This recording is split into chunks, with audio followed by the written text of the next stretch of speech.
Virtual Racing School was developed to provide support to the next generation of sim racers.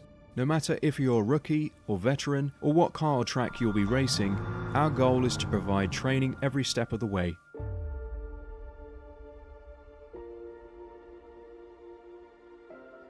We found that iRacing can be quite difficult without proper training.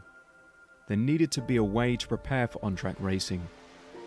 With VRS, you can literally learn from the best sim racers in the world, including 4-time NASCAR iRacing World Champion Ray Alfala.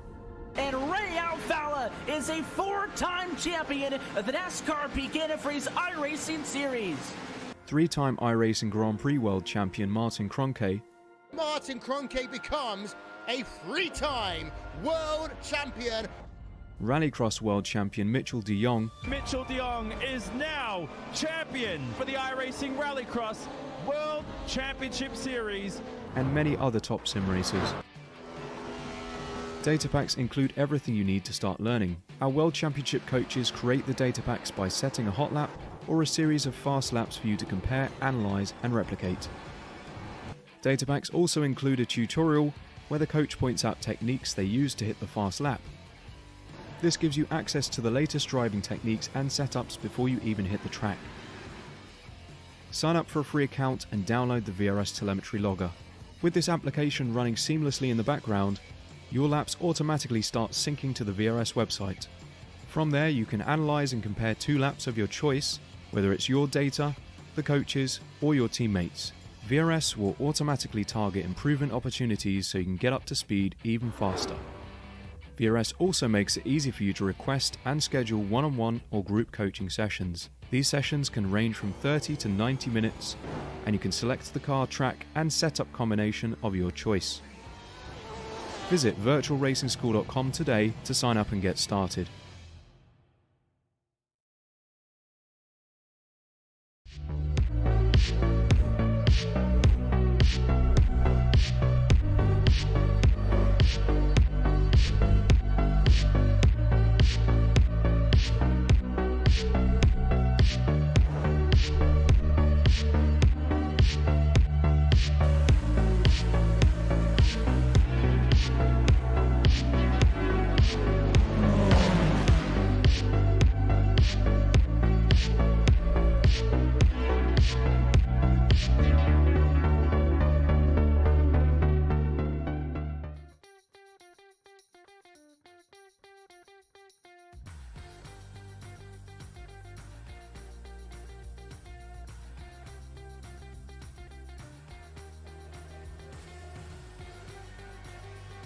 Howdy, howdy, howdy, everybody! Live from Long Beach, you are here watching the iRacing IndyCar Series here in this beautiful West Coast action. I'm Austin Knight. I'm joined by Scott Rakin, and we got Marco Bombernera up there in the production booth, and you're here live watching Apex Racing TV.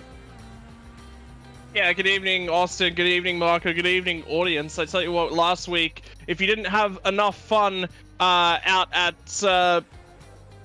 Laguna Seca, well, this time out, we're bringing you live to the streets of Long Beach, the Bathurst of America, if you will. See, I worked on that one. I went away and I worked on little bits that we could do for commentary. What did you work on? I worked on not calling this the Bathurst of IndyCar, but you know, mainly because that the elevation change here is about a foot in both directions, so yeah. Not all of America is flat, though. Then again, when I try to think the Bathurst of America, you're focusing too much on the specifics. When I think of Bathurst, I think of a giant freaking hill. Look, when I think of Bathurst, I think of wall, another wall. Oh, look, I've hit all of them. Isn't that most Australian circuits? Sandown Raceway and Winton Raceway will be coming to the service at the end of the year. Not about those guys. Those guys have a lot of space between the walls. There you go. Sandown Raceway, Winton Raceway, New Australian circuits. I think there's actually going to be more than that as well, which is going to be really good. conveniently, they would actually be really cool tracks for the IndyCars to run at because Winton's tight and twisty and Sandown's really open and allows you to really punch and get the most out of that push-to-pass button. Anyway, outside of us trying to figure out a good comparison for these Australian circuits, you said, Scott, you said Phillip you Island. slapped me if We talked about Phillip Island. Yes, we talked about Did we? it a lot. No, all I remember is if I said anything about surfers, this being the American surfer's paradise, you would slap me. So I'm not going to say that. As Philip Kraus, oh no, into the wall in qualifying. That is not what they want to have happen to Philip Kraus. Last week's winner out here. We're going to be seeing a lot of struggles getting these cars to the maximum limit out to these walls. And, well, a lot of these drivers really going to be struggling. This is Philip Schiff heading down that seaside way and heading, well, this is Philip Kraus back onto the front row through the fountain section and heading back onto West Shoreline Drive. And this is the place where IndyCar just loves running here. Very bumpy, very tricky, and pretty wide. So we might be seeing some moves heading through this section of corners, heading into South Pine Avenue and then into East Side Way. And it is not open qualifying, it's solo qualifying, so everybody has their own track to themselves, thankfully. Because I remember last time IndyCar came to Long Beach, in real life, it got a bit hectic with a few outlaps. It's just basically, I mean, if we're gonna, I did actually see an old McLaren scheme out there with the silver. So that'll be David Coulthard, Mecca Hakkinen era McLaren scheme. So that's gonna be phenomenal to keep our eyes on throughout the course of things here tonight. Yeah, open qualifying in these sorts of cars. You know what that reminds me of? Reminds me of Formula One and all the shenanigans that play themselves out at Monza. So, look, I mean, head down. Good times are coming out across the board. Currently, pole time is from Adriano Pinheiro. He ran quite well last week at Laguna Seca, but not quite up at the point, and I think he left a lot sort of by the wayside. Apparently, Long Beach shoots him a lot more, and I actually saw him slap the wall. I think we all saw him slap the wall on his second lap, so I think he's one and done. So Connor Harrington, Adam Crane, few guys there, Austin, and I mean, when you look at last week's winner and the fact that he currently has a set of time from Philip Kraus, I believe he's about to come across the line and set that time. This needs to be a good one. Yeah, his first lap was into the wall, came back into the pits, and now is coming across the line. That will put him up into second place, and the championship leader, last race winner, Philip Kraus, sitting up there currently on the front row. This is David Porcelli, number 5 right now, coming out of the hairpin. And David, I do not believe, was in our opening round. No, it wasn't. David Porcelli was not in our opening round. And he's outside the top 25 in points currently, so... Can I get you to just read out the name of the 6 car for me there, Austin? We started punishing you with names last week, so let's get it out of the way again here. Oh, Matthias Otarola? Otarola? We got there? We got there? There we go. We got there. And Christian Otarola. So, the 2 Argentinians... You're gonna get lots of practice. Yeah, it's gonna get crazy. You know, I was practicing syllables and talking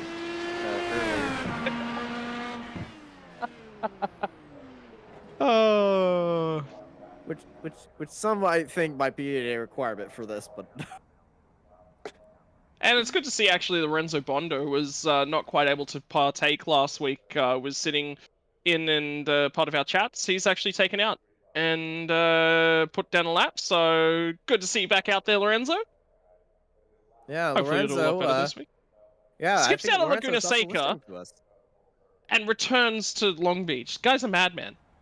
Well, hey, some people like Laguna Seca. Some people do not like Laguna Seca. Some people like it a lot. I can tell you a few drivers that like it, like Long Beach a little bit better. Is probably Adriano Pinheiro. As last week, they didn't have the best time, but hey, they're having the best time here. Currently sitting on pole position, and they are on pole position ahead of Philip Kraus. Connor Harrington in 3rd place, followed by Adam Crane, David Porcelli, and Matthias Otarola. Thank you, Lorenzo. In 6th place, followed by Lorenzo Bonder and Gregorio and Kristen Otarola and Rashard Craig, Alex Vanderzant. Behind them, Andrew Wood, Andrew Marquez, James Clay, Nagasia Yoshikawa, Philip Shift, Tyler DeBosch, Chris Whittle, Clint Martin, Michelle Aberall, Eric Miller, Matt Hill, Laura Gerhardt, Arturo Amaro, Eric Hunter, and Brian Spots at the end of our 26 full car grid here at Long Beach. Wow. Wow. Austin, much improved from last week. Can we get you doing some... How much does it cost to get you some pronunciation lessons? But, are these legit pronunciation lessons, or did I just make up a number? You know what? Let's not even bother with them. They might $25. waste some money. At this point, Lorenzo might actually have to give you the lessons because he's doing such a great job. Hey, Lorenzo really helped me there. Well, look, let's get into the nitty-gritty out of all of this. I mean, we've got a big field here, and one of the biggest things about generally having a big field is that we've got this hairpin to get through. And Adam Crane just posted in the in-game chat. Can we just get a gentleman's agreement to go through the hairpin single file? Yeah. And no one's following. Oh, they made it! They made it. They hooked it around. The pace cars are already in. Ladies and gentlemen, boys and girls, let's go. Green here at Long Beach. Immediately Pinero gets onto the throttle, and off they go. Side by side, Adam Crane and Connor Harrington going side by side. We got a 3-car fight for 2nd place. Push to pass being used by Kraus, Crane, and Harrington right now. Diving up the inside, Kraus going to try to make a move down for the lead. Everybody filing into Aquarium Way and around the fountain. A little bit of lockup for Pinero. Here comes Kraus down to the inside as they head onto the side by side. What a move, Kraus! Takes the lead heading onto Shoreline Drive. And that's just it. You got to be aggressive. You got to get out there early. You got to stamp yourself. Oh, a car off the background. Motorola. And that's damage. He smacked the side pod into the wall. And that's Matthias around. And that is not good. And we got another spinner. Porcelli's around. David Porcelli. First race with us. Not happy about that. And he is stuck sideways on South Pine Avenue. And that is a missing rear wing. I think Yoshikawa might have hit him. He was stuck in the middle of the track, and Yoshikawa might have T-boned him right there. As they our leader cars head into the hairpin. A little bit of a touch right there on the back of Christian Otarala. That was Rashad Craig getting his nose onto that gearbox right there. Trying to board Connor Harrington as I think we can kind of breathe after that first lap. I'm so proud of you. I'm so proud of your pronunciation. You worked so hard on that. Austin, you get a gold star. Gold star for this week. They're like internet cookies. They don't really do much but track you, but You know who probably could need a gold star here? David Porcelli, Yoshikawa, and Eric Miller. This is Eric Miller coming out. He's hit the wall. He lost the back right tire. Colorado Busch is going slow, heading on to West Shoreline Drive. Might have had a very loose exit out there because that's the 20 of Chris Whittle right on the back of him. Back up. Talk about walls. How close they are, Austin? Yeah, they're extremely close. Yeah, extremely close. You tap them, you're going to lose something. These IndyCars, they're a little bit more robust than other open wheel cars. And yeah, but if you still hit a wall, they're going to be affected by it. Sorry, got a little bit of cold going on. Is that an infection? You probably want to get rid of that. Hey, I don't think it was an infection. I think it's just more I'm allergic to this. Okay, I was trying to think of a pun, Mike. Yeah, no, let's move on. Let's ignore you said anything there. What did I say?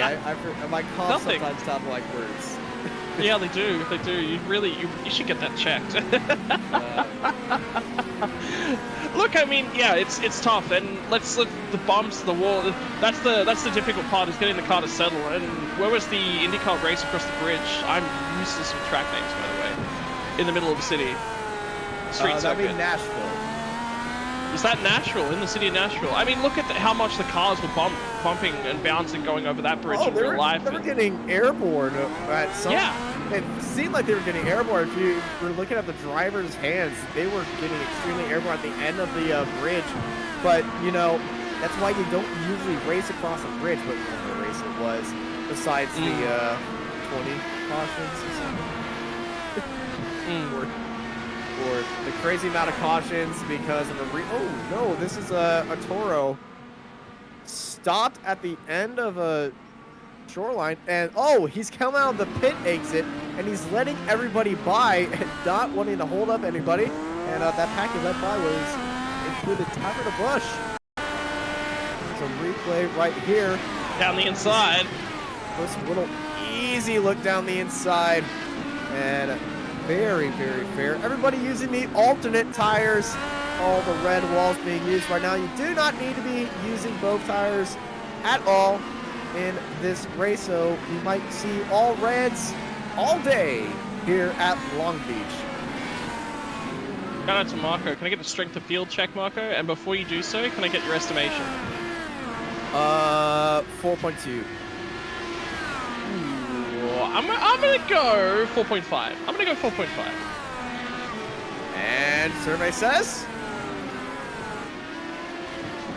Marco, that's your cue. Broadcast production quality. Marco's figuring it out in the background at the moment, so I think we did all Marco's this. writing his... Marco is typing it in chat right now. Or actually, speaking of that, chat, what is your prediction? Whoever gets closest wins a Hummer. I mean, wins a cookie. Yeah, more gold stars. We're just more giving those gold out like stars. candy today. I know. Cookies are amazing. Not the internet cookies, the tracking and all that stuff. Yeah, but really handy for remembering your preferences when you go shopping. Absolutely, but I don't always go shopping on the same sites. But one site that I always go shopping on is at ApexRacingAcademy.com for your best needs. That Transition of the year. Holy cow. Yeah, Apex Racing Academy, home to some of the best data packs on the entire iRacing service. Very good track guides, group coaching sessions, and the iRacing setup sync tool, where the setups are loaded directly into your iRacing folder without any needing to go to the setup folder, drag it in there and all that stuff. All you just need to do, hop in your car on track, and boom, there it is. And also, speaking of boom, there it is, I think Kraus, Pinero, Crane, and Harrington all tapped the wall right there off the exit. Yeah, I've been seeing a little bit of that. It's just like, it's slight brushing. It's just love tap. There is, to be perfectly honest, there is See, it's so difficult because I don't want to say that word that we're thinking of. Kraus has wing damage. Front left wing of Kraus, it is bent up just a little bit. He's might have taken too much wall right there, and he does have front wing damage. It is extremely minor. Yeah, well, and the cars don't use. You've got to remember, for those sorts of structures to be important around tracks like that, you need to be keeping up a relatively high speed. Well, Long Beach, all the turns aren't really relatively high speed. The main part where he's going to be experiencing any impact from that's actually the drag, the increased drag on the straight. So it's going to be. Oh, that's another wall hit. That looked like it was just wheel though. Yeah, I mean, it is going to be just wheel, but you got to remember, if you hit the wall just at a bad angle and you just tap it, you could break a toe ring. You could break anything. Like you could push up the outside wing element. Yeah, like that, and boom, just like that, Adam Creighton goes into the wall. And Adam Creighton, he is not using a lower downforce front wing. He's using both of them. It's just the way that his front wing is colored for me. just gave me an optical illusion right there. Oh, I'm gonna have to keep my eyes on that. I just learned something about IndyCar. Thank you, Austin. Oh, the aero kits of these things are amazing. You got one. Usually on short ovals, they use one element. On road courses, they use two, and we don't need to talk about Indianapolis 500 super speedways because they just take all of them off. And they have pulled the brake calipers like a mile back off the brake pads too. A lot of stuff. Well, look, I think that's really interesting to think about because, like, what you got to understand is the jiggle and the amount of force that these cars actually go through, and the brake packages that they have to use in Indianapolis. Oh, yeah. That was a hit to the right side. That is a big side punch strike for Philip Krause. This is going to be a race of attrition and determination by all these drivers because the cool thing about this split is it's the first race of the week. So all these drivers, the biggest SOF field is always the first one, though they usually do not have any race to practice on to get ready. They are always doing the private tests. They sometimes go into a hosted a few days before them, and the setups get extremely crazy here, and nobody knows what works until they get there. So it's like an actual IndyCar weekend for all these drivers here on iRacing. Yeah, but they'll go in. What they'll tend to do is they'll create 3 or 4 different setups, and they'll just be minor tweaks of each other, and they'll have temperature gradients associated to each of those setups. Indeed. And it'll basically they all know what to do in this situation. They just don't know what the entire plan is until they get there. And then it's trial and error, and hopefully everything goes the best. That's a big wall strike from a sharp flag ahead of Alex van der Zand. I mean, that's just it. The nature and something actually. Can we go back to Marco when you get a sec? I believe it was Pinheiro we were on board with just a few moments ago. I actually really want to watch him coming down the back straight again and into this corner from the onboard shot. Because if you actually watch the car rotate through here, see how the rear starts to come around? It's like basically he's balancing the oversteer the whole way around that corner because you want the car to turn in aggressively where the pace is, and a lot gets talked about this sort of a concept within NASCAR is that loose is fast. What is the definition of loose driving? Loose driving is having the car rotate nicely. Why it works in NASCAR is because you want to drive those cars off the right rear tire and you want to minimize the damage that you're doing to the integrity of the front right tire. So that's why it works over there. Generally, with road course cars, road course tires, you don't actually want to aggressively drive it. You want a really nicely balanced car. What he's doing here is creating himself a loose car on high fuel. That worries me going towards low fuel. But he's got those ARBs that he can change around and sort of balance the car out a little bit. I'd say right now he's right on the edge of sort of the risk level and the appropriate risk level. So that's something that he's going to have to keep managing quite aggressively. All these drivers have the tools. That's a big strike. That's a lot of damage. I would be estimating with that sort of a strike, he's got front left camber damage for sure. Front left camber. The camber. Hey, let's go on board of our third place driver, Adam Crane. Look at that steering as he heads down Shoreline Drive and see if the Canadian has any damage right there.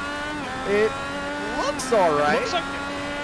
Look at the leading edge of the tire. Well, that's what you're looking at. I think the leading edge of the tire was pointing out just a fraction more in, and that's all it is in these cars. What happens with those tire contact patches? Whilst the tires are straight and they're vertical, which is a neutral contact patch, no camber, no toe, no none of that, you're getting a very straight contact patch. What you want is you want to lean those tires in a little bit. It creates a little bit of force, helps the car turn, helps the car transition. A little bit of toe. Toe is basically front to rear, pointing the toe or the leading edge of the tire in towards the front or out towards the rear. It just creates different contact patches. As soon as you change the contact patch at only one wheel, that upsets the whole balance of the car. If you do it at multiple, it does upset the balance at multiple corners of the car, but the car will drive better or drive differently based around that. So there was a little bit of a mix-up in the scheduling of this race. Looking at my driver notes that I was given by Apex Racing Academy's Brandon Treno, very fast driver. They were originally said that this race was going to be 63 laps long. it's 44 laps. So these drivers were practicing on a fuel strategy of 3 full stints of 15 gallons, or a 2 full stint of 18 gallon and 1 stint of 8 gallons.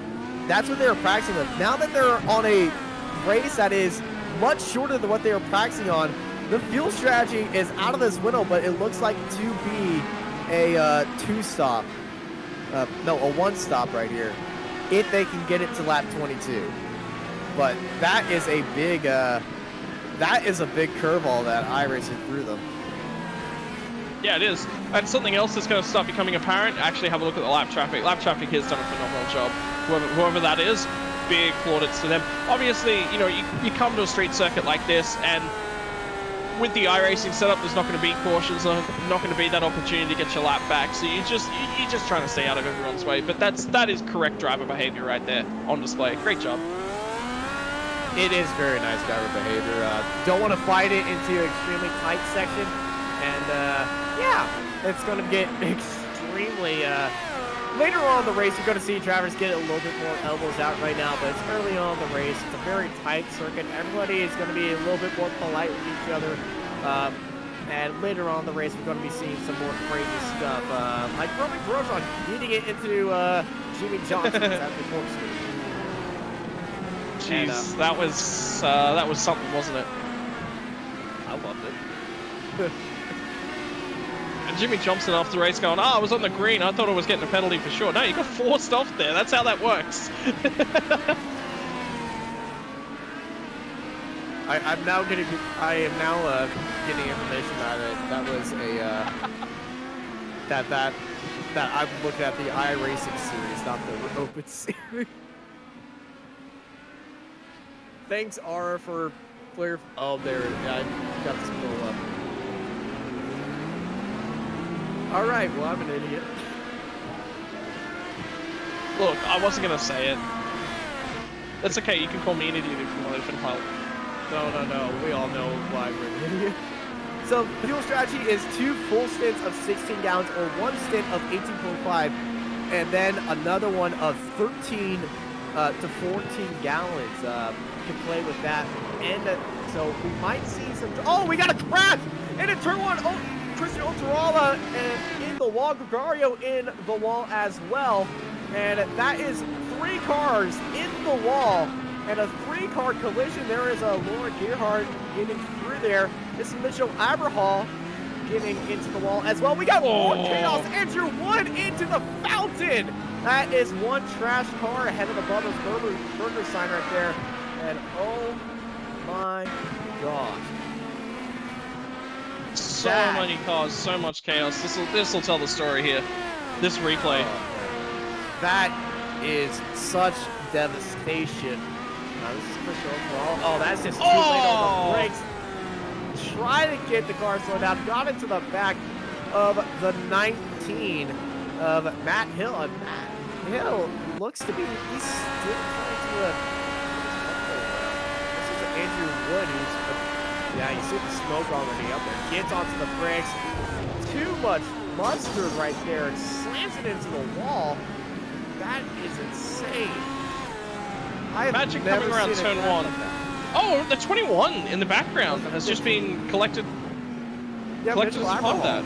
Yeah, Mitchell Aberhall was involved. You see the rear wings being flopped around him. I know we make a joke of Italian rear wings in the Formula 3 ITP Fun Series on Sunday, but no, there are Italian rear wings here as well, as some of them are flopping about. That was chaos at the back in the midfield too of this race, and oh man, there is going to be a giant repair bill here, and luckily there is. Well, unluckily for a few of these drivers, there is not a automated yellow flag here, but there should have been. Pushed past by Phil Kraus to try to pull away from Pinero, but Kraus with that damage and drag in the front left, really not helping him out as Pinero is in that draft, still has all 10 uses of push to pass left. I think Kraus is, to be perfectly honest, there's only 2 opportunities on this track to use the push to pass. I think this is just Kraus just saying, hey, I need to get out there. I need to push a margin. I need to find something here because I'm going to have to change that front wing at the stop. right? So his stop is going to be either longer. He could opt to not change that. I don't think he's really going to have much of a choice though. So his stop's going to be longer. It's not going to be that long of a stop with the repair, but it will be longer than normal. Oh, that's narrow into the wall. We're getting some notifications from chat as well that potentially on corner entry there are some fake strikes. So that's what I'm assuming Pinero's was. Yeah, he's so definitely balancing that car. Look at that turn in angle though. Kraus and Pinero, both of them so good on the car. They definitely know what they want to do. No push to pass this time for Kraus. So watch Pinero. 4/10 behind him as they enter across the line, and see how much that draft really helps him right here.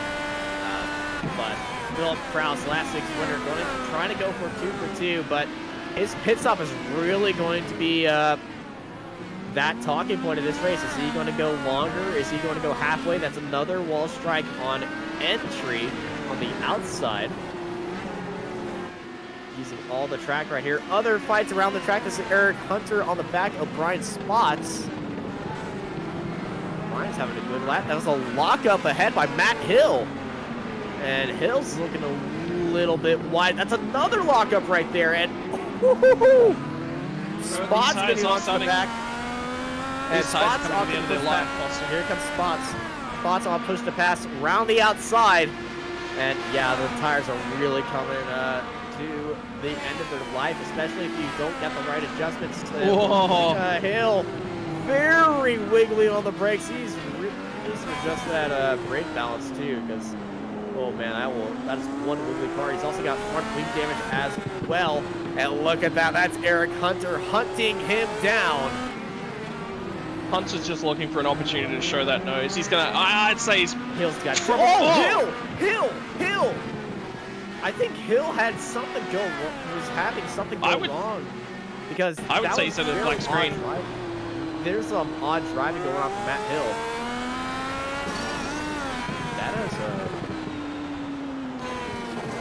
That looks like a black screen.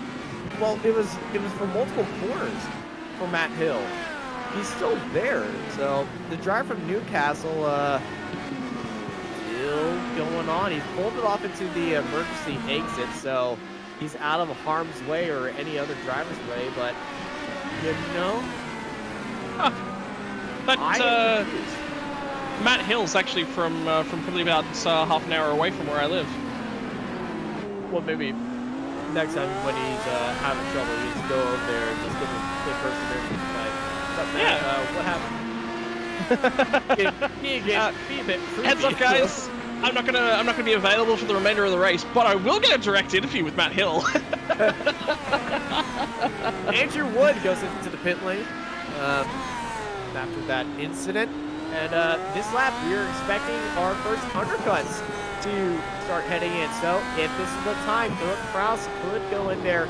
2 laps. They can do it on lap 19 or lap 20 of the. Hill's still creeping around. Hill, well, he's being safe about it. There's nobody around him, so you know you could actually enter the pit lane by turning right immediately before the hairpin. That goes straight into the pit lane. This is still a public course, and there are cones there. You will be black flagged for cutting the course, but you know it's a safer entry into the pits. So if you got a damaged car, you need to get into the pit lane, just turn right instead of going left into the hairpin. Kraus onto the brakes. That was a much wider exit or entry. Look at the car in the background by Pinero, and Pinero, he's got a lot more speed now than Kraus. And the car in the back. Harrington. That was Harrington. Yeah. Yeah, Harrington had a strike with the ball too. No. He got it on the power, very aggressive. The car was wiggling all around under acceleration. These cars right now, very, very low fuel. So right now, there's no weight keeping that rear pressed into the ground, and they've got to make sure they've got those ARB adjustments correct. Because the issue here is, right, if you haven't got that adjustment correct, and you go to get on the power, you go to try to transition the car around, you have got a quarter of a second to get that car caught before you're going to be guaranteed in the fence. So all of these drivers that are driving in this format for this amount of time at this speed, phenomenal job by all of them, because we all know how tricky Long Beach is. Take that to another level with an open wheel car. These things, they just snap on a dime. There is no way to catch them really quick. You have to catch them instantly or it's gone. Yeah, the IndyCar's really tough, and Kraus, big lockup heading into the hairpin, and Kraus dives it into the pit lane. That was the moment where he knew that this is not the best time. He's going for the undercut, dives it into the pit lane. He's got that front wing damage, and this is where he's deciding to go. Crane and Harrington coming out of the hairpin both enabled their push to pass, knowing that the leader's in there.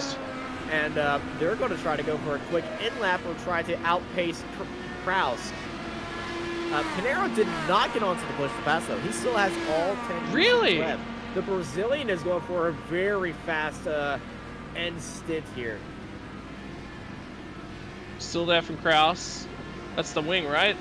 Yeah, there it is. Yeah. So the iRacing full damage, new full damage repair model in, well, 4 years? Yeah. I'm excited to see that on the LMP1 cars because that was always one of the big detracting factors. On the IndyCars too. And this is Kraus and Tyron the Bush coming out of the pit exit. He has to cross that blue line.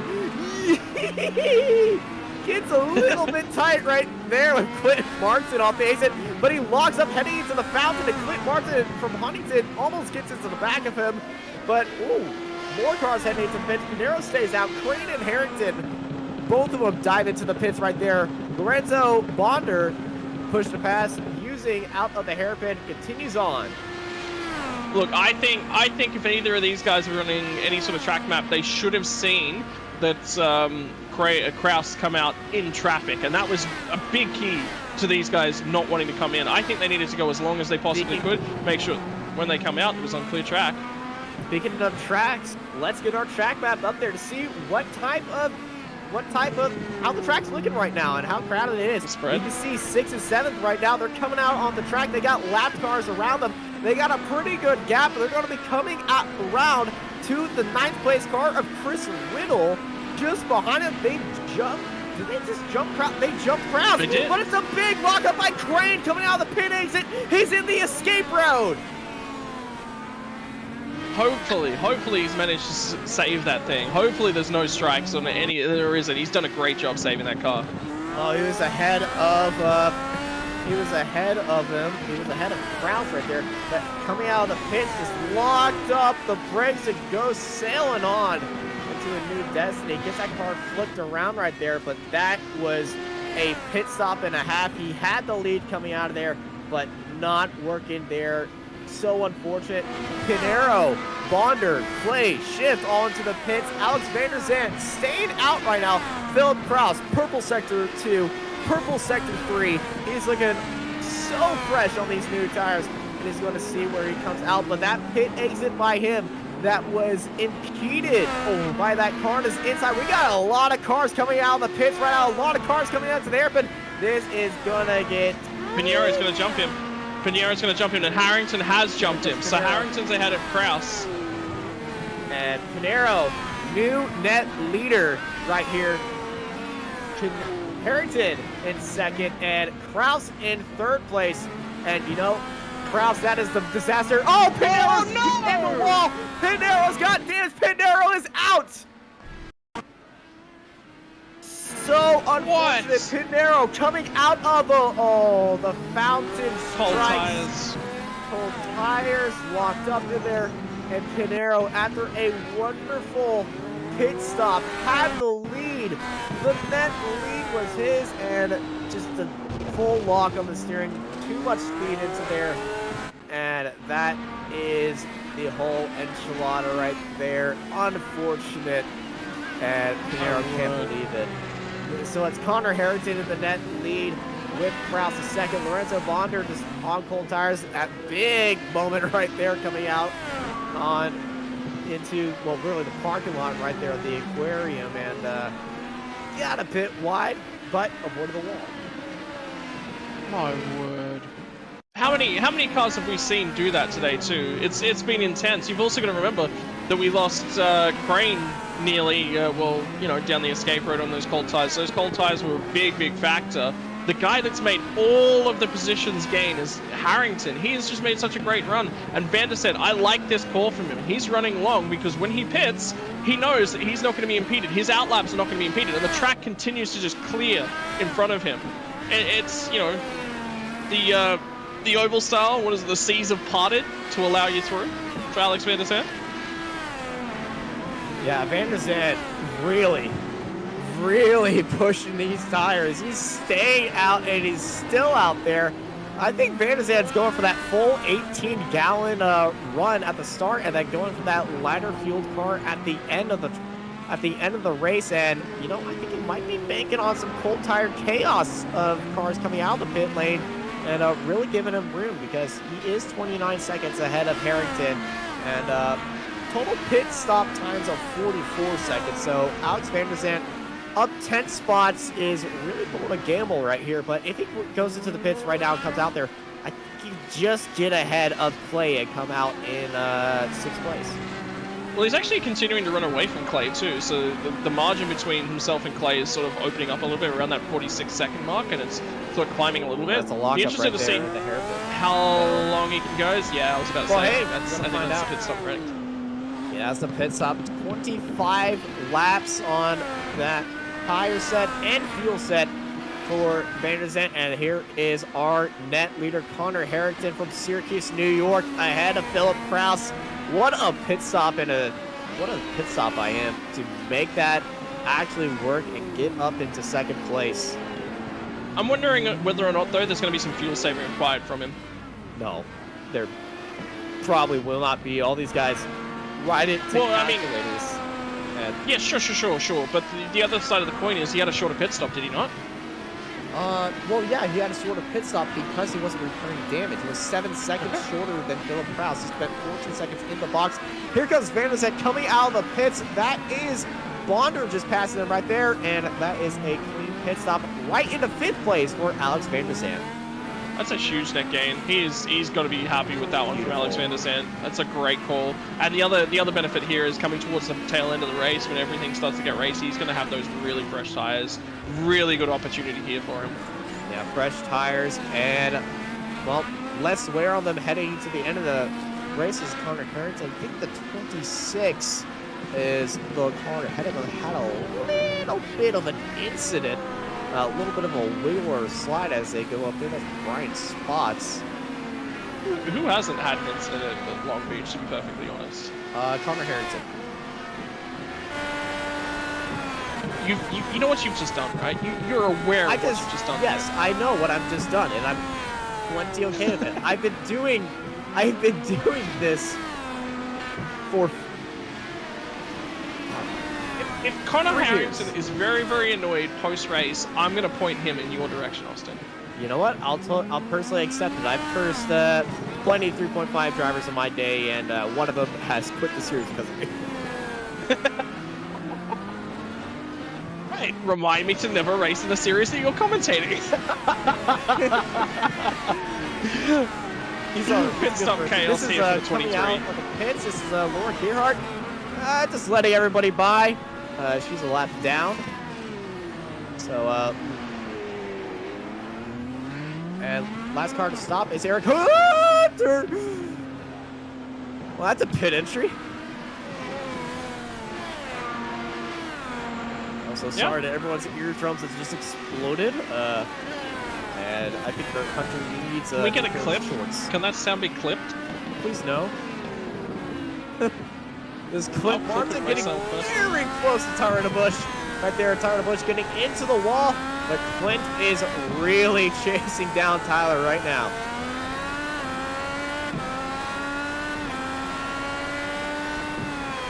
I have to look at that after the race to make sure that I clip the right section through. To make sure that clip gets saved for all eternity. Oh no, Brian Spots in the wall, and this is coming out of the pit entry. And did he hit was Eric Miller? No, he was just wide. Miller was coming out of the pits. There you go. Miller was coming out of the pits. What happened to the Spots? Are we just going to see surprise Spots right there? Oh, there goes Spots. Great job by Spots. Hunter was letting him by. And Spots locked up the brakes into the wall, and that's unfortunate for Spots right there. And here's a replay as well. That's the 13 of Alex Van der Zandt. Where's Great the move. bender? well, Lorenzo made a mistake right there, and it looks like it let him by, but no, that was a mistake at corner entry, and well, Van der Zandt 4th place. Well, so what you can say about that is that yes, Bonda was a little bit wide. Yes, he made a mistake. I actually think Bonda's recognized, I'm on the outside here. Where is my opportunity to go? Where's the space that I can go? There is none. It's crazy. It's suicide going into the fountain on the outside lane. So he's just bailed out of it, which is a very good racing move and very Lorenzo Bonda of him. Yeah, Lorenzo is such a nice guy, and Alex Van der Zandt's definitely the fastest car on track right now. If there was a car to be, well, having a speed camera on, it would be Van der Zandt. His last lap time was a 1:08.68, and that was on cold tires too, as Philip Kraus and Connor Harrington were doing 1:08.04s, but those are on more worn-in tires. So, you know, if Van der Zandt wants to have that lead, he's going to need all the help that he can get, and Lorenzo Bonder really helps him out. And here comes Bonder on Crane. You mean Van der Zandt on Crane? Van der Zandt catching Crane? Yes. My dyslexia is going crazy right now because I got so much data I'm looking at. I know, there's so much, that's the benefit. That's really, really the power of the SDK platform. Honestly, if you want telemetry and you want information coming at you in a broadcast perspective, SDK, baby. Shows you what tires these drivers are on, how much push to pass they got, how much their pit time their in total was, and how much their in-box time was, when their pit lap was, how many times they've been into the pits, their current speed, their second times, the last lap time, the best lap time, the interval to the car that you're currently spectating time, the gap to the car ahead of them and behind them, the laps that they're on, their license, their iRating increase, their iRating increase or decreasing numbers, and their current iRating, like Connor Harrington, a 4.6 license, 4,641 iRating. If he wins this race right now, he'll be getting 70 4,700 points to his iRating right there. Speaking of push to pass though, 5 left, so let's actually have a quick flick through the field and talk about the remaining push to passes, because I think it's quite relevant to the race scenario we're at. With 14 laps to go, so that's about every second lap if you've got 6 to go, right? Currently, yes. Connor Harrington, really good margin, 3.5 seconds back to the car behind him, 5 left. Philip Kraus, he's got 3 seconds behind him, 6 push to passes left. The crucial ones for me is Adam Crane versus Alex Van der Zandt. Obviously, Van der Zandt absolutely flying right now. Crane actually put 0.04 of a second back over him. Right now, Van der Zandt 1 to the good on push to passes over Adam Crane. 5 versus 6 is that battle. Lorenzo Bonda a little bit further back, also 6. The next 3 cars in the queue all have 10. Didn't find a push to pass button. Silly those guys. That'll be James Clay, Philip Schiff, Andrew Marquez. Chris Wilhite's the next one in the queue. 5 push to passes remaining. Tyler Dubosch just behind him, 5. Clint Martin just punched the button. 3 to go for him. Yeah, and some of these drivers like having push to pass available for them when they get into fights. You know, that's the reason why it's called push to pass. You can push to pass or push to defend when you know the car behind you is using push to pass. If you have the right telemetry, I know a lot of telemetry has that option to say this guy's using push to pass right now. Most of them actually have the opportunity to do. Unfortunately, iRacing does not have the base opportunity, but you pretty much know when the other guy is using push to pass, guy or girl is using push to pass. As you get onto that, the drivers. The driver behind you, driver in front of you, the car that's going faster than you is probably using push to pass, and they just suddenly lurch onto the outside. So you can press push to pass to defend from that right there. And you know, some of these drivers, if they're in a very close fight, like Van der Zandt and Crane, they're going to be using that to tactical advantage. But if you're in the lead, you've got a lot of space behind you, you're probably just going to be you know, using the rest when you can and calculating until you get all the way to 0. Or if you really need it in case you really screw something up. But Harrington's probably not going to do it. I did it again. What did you do? You talked about him. Yeah, okay. Yep. I was about to, you know. I stopped myself, Connor. I swear, I'm not doing this on purpose. Yeah. Can we get a curse issued to Harrington, please? Austin requested it. Yeah, specifically requested by Austin. I did not request anything. I stopped myself. He wants a curse meal, please. Large fries. Yeah, chocolate shake. I'll take a curse meal, the side of curse, the drink, I'll take curse in the can. Oh, just soundboard. You love that thing. No, I actually opened up a can right next to me. Hold on. I have a 12-pack right next to me just for these situations. Just to crack? You Yes. waste cans? No, I drink them. It just Mid-race also has refreshments proudly brought to you. it also has the added benefit for just sounding so good. Actually, that's a really good opportunity. So for a driver like Van der Sent right now, he's closed up nearly 2 seconds onto Crane. He's pushing hard. Really good opportunity to talk about hydration. A 44-lap race around Long Beach. That is incredibly mentally taxing. You've got to do fuel numbers. You've got to do the math. You've got to do the prep work. But you've also got to go out there and drive it. And you've got to drive it right up against the walls. Keep your eyes on how close he's going to get to the walls. How much of the inside curbing at the fountain he uses right there. And Van der Sent as well, expect him to start burning those push-to-passes. Remember, he's still got that one benefit over Crane. Oh, the car nearly rotated in the fence there. Got extremely wild right there, but you did bring up something with refreshment and all that stuff going on.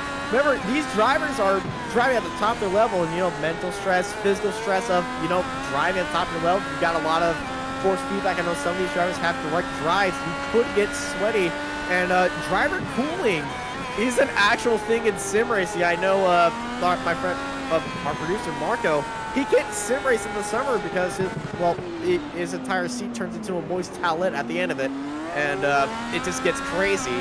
And I know down here in Texas it gets extremely hot, and you know, some drivers have unique cooling situations for them. Some of them actually have a drinks bottle mounted on the back of them, and they do take a little bit of drink off like a button box. Or they have a fan mounted under their desk, and that blows cold air up into them, like I have. Well, see, the fan and the tubing, I really like those style of setups because that also adds to the realism of the sims, particularly if you like Porsche Cup cars like I do. They have the fans blowing directly into their drivers. So I also need a lot of what's the word, ventilation for my room because my PC runs quite hot.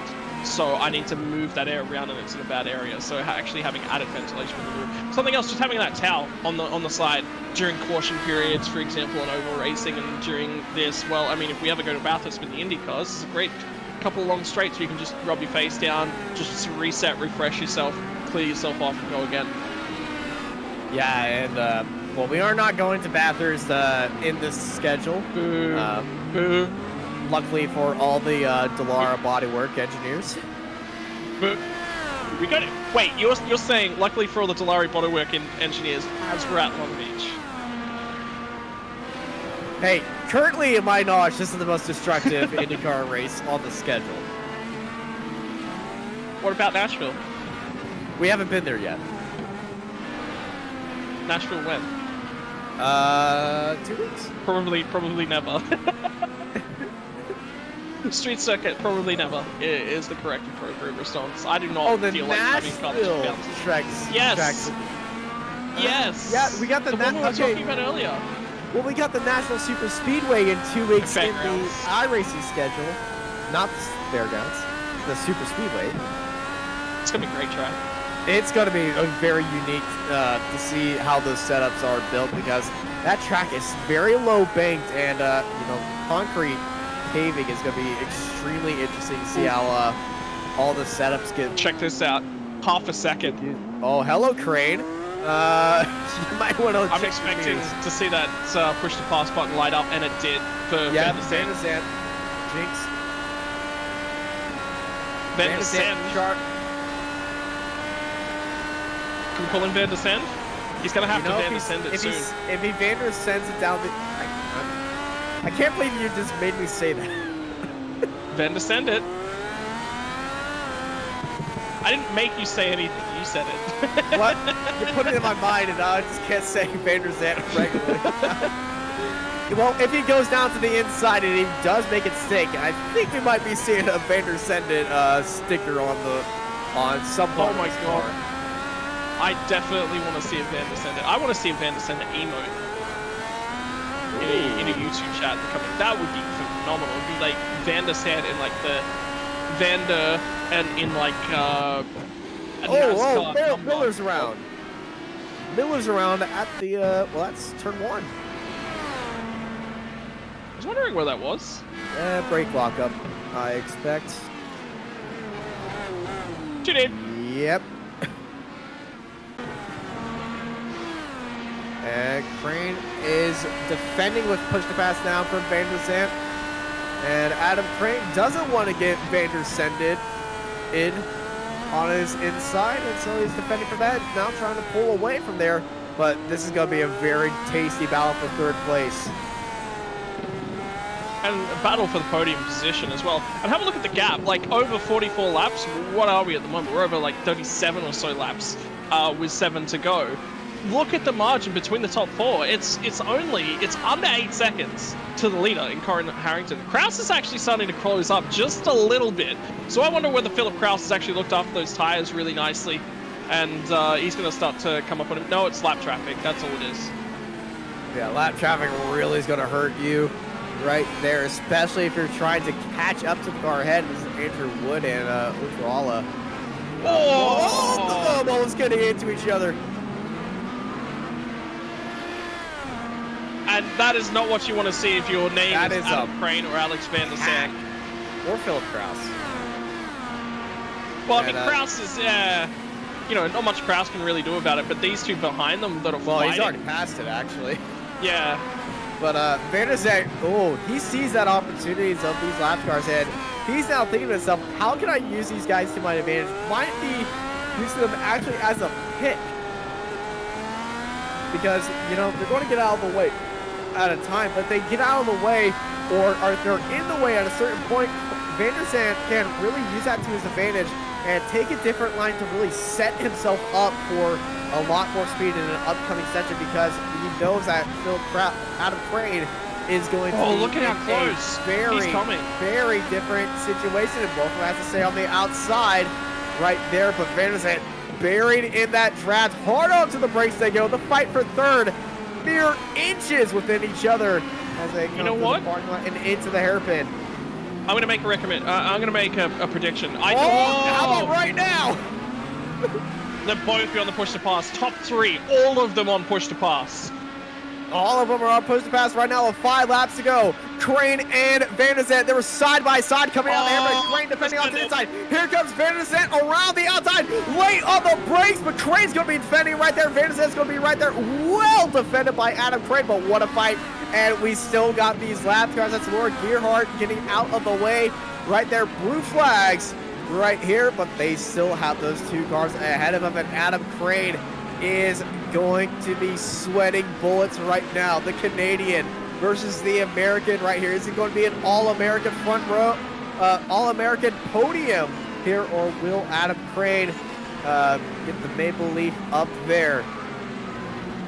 I was just going to say, on that last lap, Alex Van der Sande was actually a lot closer, and I think he was a lot stronger on that straight right there. I think that this corner right there, which you come through the end of the back straight, that's his actual best opportunity to send an overtaking maneuver. He's going to have to come out of that corner early, get immediately onto that push to pass button, and make something happen. Surprisingly, they did not use push to pass this time. They know they got 4 laps to go.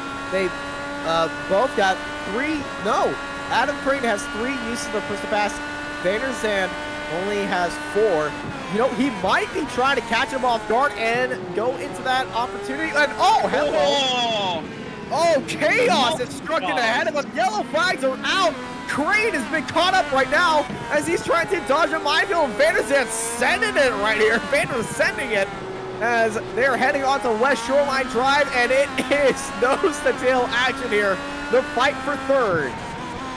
Well, the best part is that traffic's now gone, so Van der Sande doesn't really have the option of trying to create something. But at the same time, that gap, that it hasn't really opened up, hasn't really closed up through the traffic. So that's the best case scenario for a racing scenario. This time, he hasn't got quite the exit onto that back straight. So it's coming, Austin. It's there. It's in the water. Blood in the water. Yeah, blood is definitely in the water, and I think I know Van der Sande's strategy heading into the final. That's a launch. You're going to really good launch. He's got a good launch right here. Crane on push to pass. Van der Zandt is not on push to pass right there. He is saving that for the final 2 laps. He's going to be using push to pass on this part of the track, and that back straight, as you said, he's going to be trying to catch Crane in with his pants down, basically. See that front tire skipping around on Harrington's car? He's struggling with tire wear. Philip Kraus looks a lot smoother. Yeah, Kraus has been on the on these tires for 1 lap longer, but yeah, they are struggling just a little bit, and the bumps are really not helping it out right now. Adam Crane also on old tires as well. Oh, look at Van der Zandt. He is right there, and that's Crane into the wall. Oh, crap! Van der Zandt to the wall! No! I was just about to say, his car was wiggling about quite heavily on acceleration. Yeah, that's going to be the end of this fight. That's a lot of damage right there. Can Van der Zandt limp his car around to stay in 4th, or will Lorenzo Bonder be able to get up into 4th place and catch him up? He's back by 7 seconds, but with 2 laps to go, anything can happen. Connor Harrington leads out Philip Kraus by 1.5 seconds. Got a car in between them. 2 laps to go here at Long Beach. He's close enough. Now, Connor Harrington's only got 1 push to pass left. Kraus has 2. I don't think that's going to play a part. Top Kraus 4. needs to catch him. He needs to catch him first too long before we even start talking about push to pass. But he's got to burn it on this back stretch. He needs to get in the margin so that he can actually utilize the toe as his only shot. Yeah, but Harrington, we all know he's going to be using push to pass coming out of the hairpin right here. So his best bet is Harrington has a big lockup into one of these corners for Kraus to even have a sniff at this opportunity. But Harrington is looking automatic right here, heading into the hairpin. I'd save it. Honestly, I'd save it. Defend with it. No, he's burned it. Right, he's using it right now. Here comes Kraus using it as well. White flag in the air here at Long Beach for the IndyCar Series week number 2. Or is it going to be Harrington or Kraus? Adam Crane in 3rd. He still's got Van der Zandt behind him, but Van der Zandt, that damaged car, still holding on to 4th place. Harrington one last time into the fountain section. Is looking very good. Little wall tap right there. You got to be within inches right here. And has something happened to Crane? Has something happened to Crane? Because the gap between those guys is only a second now. Adam Crane might have had a lockup heading into the fountain section. Might have thought he was all right after seeing Van der Zandt into the wall. But I am not sure. All eyes are on this fight for the lead. Kraus has pulled out 2/10 into that Harrington lead, but it's 2/10 too late. Few more corners to go. 2 more corners left for Connor Harrington. 1 long left-hand and then 1 short hairpin to go. Kind of flicks it in there. He gets onto the power. Week number 2 is going to have our second different winner. It's going to be Connor Harrington winning week number 2 here at Long Beach. Philip Kraus continues his championship lead in 2nd place. Adam Crane finishes 3rd, followed by Van der Zandt limping his car home in 4th place with Lorenzo Bonder up in a good race for him, up into 5th place. What a race we had. But just on Van der Zandt too, you were talking about the exhaustion factor and the refreshment and cooling yourself up, looking after yourself. Do you want to crack another one of those drinks? You good? Oh, I haven't finished my first one. Okay. I don't waste right. drinks. I don't waste rules? drinks. There's rules to this cracking. Okay, well, look. Yeah, on Van der Zandt. If you want me to chug it out, sure, I'll try, but... No, I'm good. Okay, good. Don't overhydrate, kids. Tonight. I want to sleep. Just on Van der Zandt in those closing phases, I think that was a pushing too hard for too long kind of thing. And Long Beach is the kind of circuit where you don't get enough of a break to breathe and reset. So his heart rate would have been climbing over an extended period of time, probably sitting anywhere around 150, 170, somewhere in that sort of a margin, pushing that hard around Long Beach for that long, particularly with a direct drive wheel and a lot of the weight that goes through that. It is physically exhausting in terms of racing. I think that's a mistake that's just born of that. He's just getting too eager.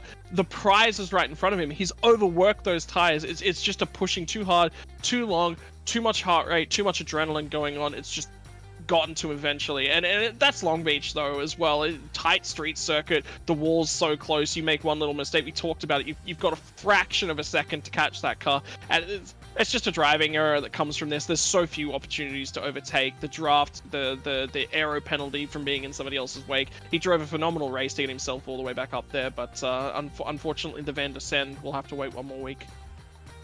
Yeah, it was a very unfortunate incident for Van der Sande, but he had a great opportunity. And well, it's the end of this. It's the end of this race. Scott, you want to read us through the race results? Oh yeah, I mean, what a win for Connor Harrington over there in P1. Philip Kraus coming off a P2. Adam Crane is going to come away with that P3. Denied that battle at the very end. Denied the Van der Sande.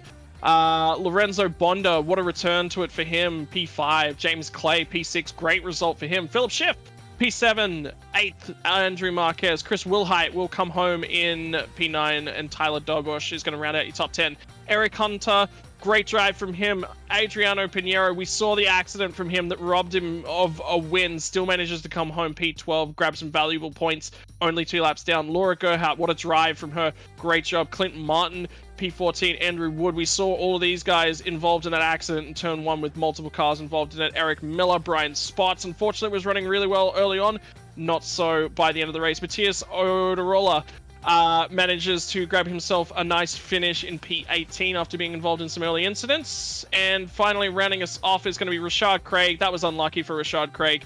It's going to finish just behind Christian Oderola as well. Matt Hill, the Australian entry, 27 laps down at P19. Joe De Gregorio in 22nd. Mitchell Abrahall, Arturo Amro, Nagisa Yoshikawa involved in that lap 1 incident, as well as Arturo Amro and David Porcelli. Unfortunate for him. Great qualifying attempt from David Porcelli. Just didn't go his way. And I'm standing, and as you were doing that, I'm standing by with our race winner, Connor Harrington. Connor, how was that race around here? And talk us about that pit strategy and that pit stop chaos going on. Yeah, just a really crazy race tonight. With 25 cars or 26 cars on the racetrack, it's always just going to be really hectic. We just managed to avoid all the chaos and just run a really clean race to get our private label Team Hype machine into victory lane tonight. The pit strategy, we figured the undercut was going to be pretty powerful with how bad tires were falling off. I don't think anybody expected the tires to be ice cold coming out of the pit. I think that might have what caught Adam. I think it's probably the coldest it's been anyways tested on. So even I almost locked up in the fountain section on the outlap, so that could have been real bad. But just really ecstatic to get a win tonight. Yeah, the temperatures were really struggling right here, but that's the challenge of having the SOF. Being the first race of the week, no one knows until they get onto track. You gotta love it like that, don't you? Yeah, the SOF races are almost kind of like a league. A lot of the same really top flight drivers show up week in, week out. You can always guarantee that it'll be a good race. So, maybe I kind of feel bad for Phil. It sounds like he got net coded there by Adriano. That gave him the damage in the long pit stop. So it would have been an interesting battle between Phil and I. Phil definitely had a little bit better pace in the closing stages there. But again, strong fields and talented drivers, so it's going to make great racing. It certainly was looking like a fantastic race you were having. It was a fantastic race. It came home with the win. Next week, we change our road tires and road specs out for some oval specs. We head to Phoenix. How are you ready for that race? We got planned 150 laps there. Yeah, the short ovals. Truthfully, in open, I've been kind of abysmal in them. So we'll have to kind of work extra hard this week to get a setup ready to go. But it'll be really interesting to see how it races, especially if we get some long green runs.